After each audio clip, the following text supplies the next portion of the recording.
नमस्कार my dear friends, मैं आपका दोस्त पीयूष इंडिया। 25 जून 25 जून एक ऐसा डरावना दिन था कि इतिहास के अध्याय में एक काला दिवस, एक ऐसा समय, एक ऐसा दिन जिसे सोचकर, जिसकी विविधता को याद करके भी लोग काम चाहते हैं। आज हम बात करते हैं तमाम तरीकों की चीज़ों की कि तानाशाही बढ़ गई है राजनीति में, मनमानी बढ़ गई है राजनीति में, लेकिन शायद लोग उस विविधता को भूल गए होंगे जो 1975 25 जून को, जिस दिन जो है इमरजेंसी लगाई गई थी। उस समय की प्रधानमंत्री इंदिरा गांधी जो द्वारा जो इमरजेंसी लगाई गई थी, इमरजेंसी थोपी गई थी, वो कहीं ना कहीं जो है एक काला अध्याय ही था इतिहास का। जिस तरीके लोग उस समय की जो विविधता थी उसका लोग बयान, कुछ लोग अभी ऐसे होंगे जो उस समय हो सकता है बिल्कुल बच्चे हों, इसका एहसास ना कर पाए हों। कुछ लोग ऐसे होंगे जो उस समय 15 से 20 साल के उसके ऊपर के थे, उन्होंने इस चीज़ को महसूस भी किया और उसकी विविधता अपनी आंखों से भी देखी। क्या आप सोच सकते हैं कि आज के समय में कि 1,20,000 लोगों को जेल में डाल दिया जाए? जी हाँ, सही सुना आपने, 1,20,000 लोगों को जेल में डाल देना। 1,20,000 लोग अपने आप में एक बहुत बड़ी, क्या आप सोच सकते हैं कि आज के समय में क्या 1,20,000 लोगों को पकड़ पकड़ के जेल में डाला जा सकता है? शायद आज के वक्त में जो है नामुमकिन सा है। इसके साथ साथ केवल यही नहीं, आज जो है बुलडोजर को लेकर के तमाम सारी बातें होती हैं। ये तानाशाही चल रही, बुलडोजर जहाँ देखो वहाँ दिख जाता है। उस समय की बात है कि लगभग जो है 1.5 लाख के आसपास झुग्गी झोपड़ियों को नष्ट कर दिया गया दिल्ली के अंदर। आप सोच सकते हैं कि इतनी बड़ी तादाद में जो है गरीबों के मकान उजाड़ दिए गए, उन्हें सड़कों पर ला दिया गया, सड़कों पर रहने के लिए मजबूर कर दिया गया। ये केवल लोग चाहते हैं कि केवल इसलिए ही नहीं था कि इलाहाबाद हाई कोर्ट ने जो है चुनाव की होने वाली धांधलियों उनकी वजह से मौजूदा प्रधानमंत्री को जो है आयोग घोषित कर दिया था, या चुनाव को अवैध घोषित कर दिया था, या उन पर प्रतिबंध लगाने की बात कर रहे थे। ये जो चीज़ें थीं वो तो थीं, लेकिन उसके पहले से इमरजेंसी की भूमिका बन रही थी। उसके पहले भी जी उनके जो चाटुकार थे उस समय कांग्रेस के, वो चाहे बंसीलाल जी हों या बंगाल के मुख्यमंत्री जी हों, उन्होंने तो उनके कसीदे पढ़े कि ऐसा शासन आना चाहिए कि एक ही व्यक्ति का शासन रहे और माननीय प्रधानमंत्री जी को समस्त अधिकार सुरक्षित करने चाहिए और सारी ताकत उनके हाथ में कंट्रोल कर देनी चाहिए।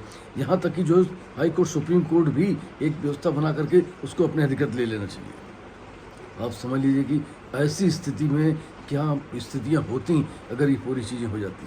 आज जो संविधान की बातें करते हैं, जो संविधान की किताब लेकर के घूमते हैं और संविधान की किताब लेकर दिखाते हैं, उन्होंने उस समय जानकारी करें कि संविधान के पन्नों को तार तार कर दिया था, संविधान के पन्नों को एक छोटी सी चिट बना के छोड़ दिया था, नष्ट नाबूद कर दिया था, उसको खत्म कर दिया था। कोई संविधान नहीं, केवल एक था कि एक पार्टी का राज्य हो, उसी के पास सारे अधिकार, सर्वाधिकार सुरक्षित हो, वही सर्वशक्तिमान हो। और यहाँ तक चाटुकारों, उनके बंसीलाल ने कह दिया था कि एक ऐसी व्यवस्था हो जानी चाहिए कि ताजीवन, जब तक जो है मौजूदा प्रधानमंत्री इंदिरा गांधी जी जीवित रहती हैं, तब तक वो ही राष्ट्रपति या प्रधानमंत्री रहें।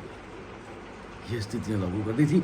1 करोड़ से ज़्यादा लोगों को पकड़ पकड़ के नसबंदी करा दी गई थी। जी हाँ, 1 करोड़ से ज़्यादा लोगों का, हम सोच सकते हैं कि उस समय की पूरी जनसंख्या जो है 61-62 करोड़ लगभग थी। और अगर उसमें 15 साल से अगर उसके ऊपर की युवा जोड़े जाएँ तो लगभग 19 करोड़। अगर हम इसको 20 साल के ऊपर की लोगों को जोड़ेंगे तो ये संख्या और कम हो जाएगी, 16-17 करोड़ तक हो सकता पहुँच जाए। और उसमें 1 करोड़ लोग, आप सोच सकते हैं कि 15-17 करोड़ लोगों के बीच में से 1 करोड़ लोग निकाल करके उनकी जबरन नसबंदी कर दी जाती है। 25,000 से ज़्यादा लोगों को जबरन जो है उनको नौकरी से बर्खास्त किया जाता है, नौकरी से निकाल दिया जाता है। पत्रकारों से लेकर के समाज सेवियों से लेकर आम जनता तक, सारे नेता, विपक्ष, कोई ऐसा नहीं बचा था जिसको जेलों में नहीं ठूस दिया गया था। आज भी जिनको याद है वो काली रात, याद है जिनको वो अध्याय, वो आज भी इसको महसूस करके काम जाते हैं। ऐसा समय भी जो है एक ऐसा आया था इमरजेंसी। अभी एक किताब प्रकाशित हुई है, इमरजेंसी डायरी। ऐसे समय में भी आपके प्रधानमंत्री जी ने, जो समय एक युवा स्वयंसेवक थे, उन्होंने एक बहुत सराहनीय भूमिका निभाई और ऐसी भूमिका निभाई थी कि उन्होंने अपने इस संघ के निर्देशों के अनुसार इसका नेतृत्व संभाला और इमरजेंसी के विरुद्ध में एक माहौल खड़ा किया, एक माहौल बनाया। जगह जगह इसके समर्थन में बातचीत करना शुरू किया, इसके विरोध में बातचीत करना शुरू किया, क्षमा करें।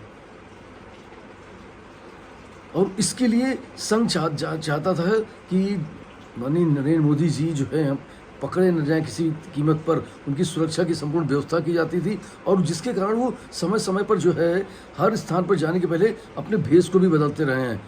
आज जो माननीय नरेंद्र मोदी जी को आप देख रहे हैं, उन्होंने उस समय आपातकाल के समय अपने आप को बचाने के लिए कई बार भेष बदला। कभी संत की भूमिका में रहे, कभी सरदार की भूमिका में रहे, कभी आम मानस की भूमिका में रहे। अलग अलग भूमिकाओं में उन्होंने जो है इस इमरजेंसी के विरुद्ध एक माहौल क्रिएट किया और संघ जो चाहता था उसके निर्देश के अनुसार पर एक बड़ा विरोध तैयार किया। और उसमें संघ के उस समय मुश्किल से नरेंद्र मोदी की उम्र जो है 25 साल 26 साल हुई होगी और उस 25 साल के युवक ने उस समय संघ के निर्देशों, संघ के आदेशों पर और संघ की कमान को संभालते हुए, संघ के निर्देशों को पालन करते हुए एक बड़ा माहौल खड़ा किया था। एक बड़ी संघर्ष की गाथा है और अपने आप को बचाते हुए, अपने आप को छुपाते हुए। दोस्तों, आज लगभग 50 वर्ष हो गए हैं इस काले अध्याय को, लेकिन आज भी जो लोग उस समय मौजूद थे, जिनकी आंखों ने इसे देखा था, वो आज भी सिहर जाते हैं। कभी आप सोच नहीं सकते कि राजनीति में कभी ऐसा वक्त, ऐसा समय भी आ सकता है। तो जो लोग आज बात करते हैं तानाशाही की, जो लोग आज बात करते हैं मनमानी की, उनको जो लोग बात करते हैं संविधान की, एक बार जो है उन्होंने उसके बारे में जरूर जानना चाहिए और उसके बारे में जरूर पढ़ा जाना चाहिए। एक काला अध्याय, इमरजेंसी। नमस्कार।